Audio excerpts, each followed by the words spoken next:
Assalamualaikum warahmatullahi wabarakatuh. Perkenalkan, nama saya Siti Rifdahul Zahra dengan NIM 2132311037. Di sini saya akan menjelaskan tentang aritmia. Apa sih itu aritmia? Aritmia adalah gangguan ritme jantung. Untuk selengkapnya, di sini saya akan membahas penyebab, faktor, dampak, dan pencegahannya. Nah, apa sih aritmia? Aritmia adalah gangguan pada ritme jantung yang mengakibatkan detak jantung menjadi tidak teratur. Terlalu cepat adalah takikardi, dan yang terlalu lambat adalah brakikardi.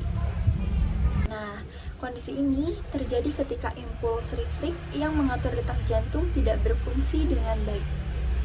Aritmia bisa menyebabkan gejala seperti palpitasi, pusing, sesak napas, bahkan sampai pingsan.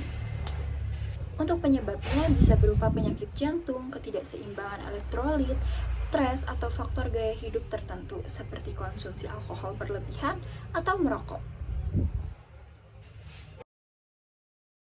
Tergantung pada jenis dan tingkatan keparahannya, aritmia dapat diobati dengan berbagai cara, mulai dari perubahan gaya hidup, obat-obatan, pemasangan pacemaker, hingga prosedur medis seperti kateter ablasi. Penting untuk segera memeriksakan diri ke dokter jika mengalami gejala aritmia untuk mencegah komplikasi serius, seperti stroke atau gagal jantung.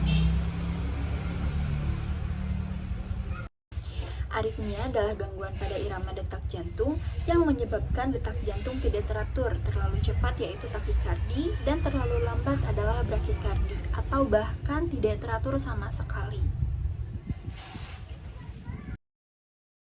Normalnya, jantung memiliki ritme detak jantung yang teratur yang dikendalikan oleh impuls listrik yang dihasilkan oleh nodus sinoatrial atau SA di jantung. Namun, ketika jalur impuls listrik ini terganggu, jadilah aritmia. Nah, di sini ada faktor penyebab aritmia. Yang pertama adalah penyakit jantung. Penyakit jantung koroner atau gagal jantung atau penyakit katup jantung seringkali menjadi penyebab utama gangguan pada irama jantung. Ketidakseimbangan elektrolit. Elektrolit seperti kalium, natrium, magnesium, dan kalsium berperan dalam mengatur impuls listrik di jantung.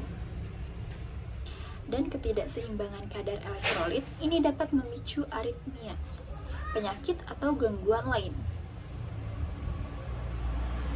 Yang pertama di sini ada kondisi seperti hipertensi atau tekanan darah yang tinggi, diabetes, gangguan tiroid, dan sleep apnea dapat meningkatkan resiko aritmia. Faktor gaya dan hidup. Konsumsi alkohol, merokok, stres berlebihan, atau penggunaan obat-obatan tertentu seperti kafein dan obat-obatan terlarang dapat mempengaruhi irama jantung. Salah satunya adalah faktor genetik.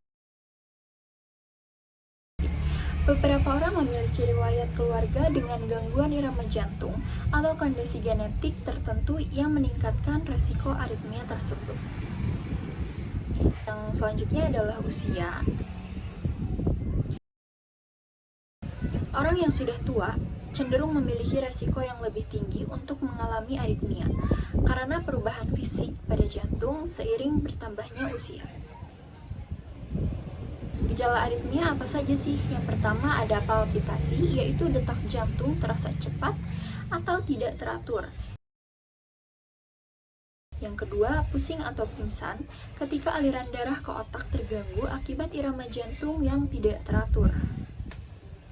Yang ketiga ada sesak nafas akibat jantung yang tidak memompa darah secara efisien.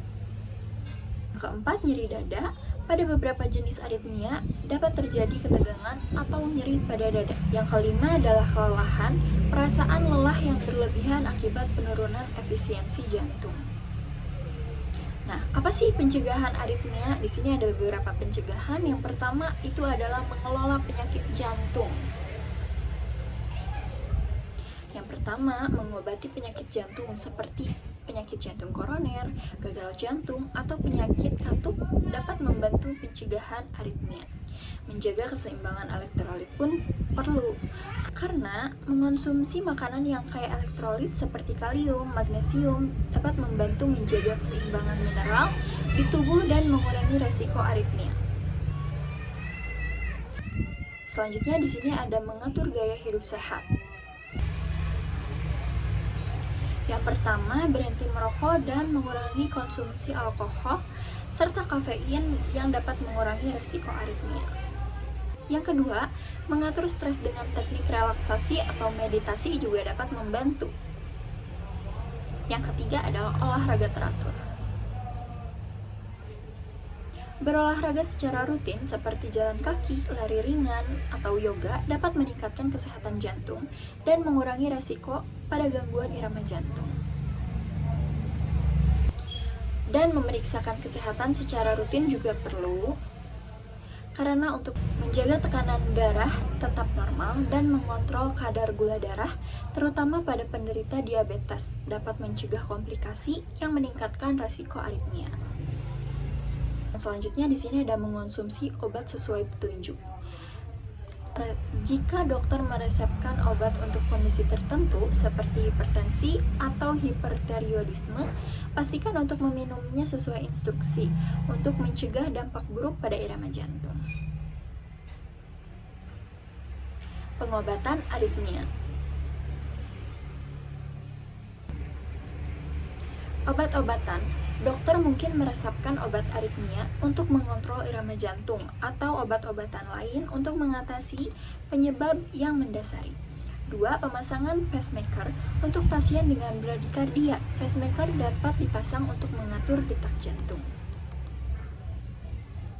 Yang ketiga ada defibrilator. Pada kasus aritmia yang mengancam nyawa seperti fibrilasi ventrikal, defibrilator dapat digunakan untuk mengembalikan irama jantung yang normal.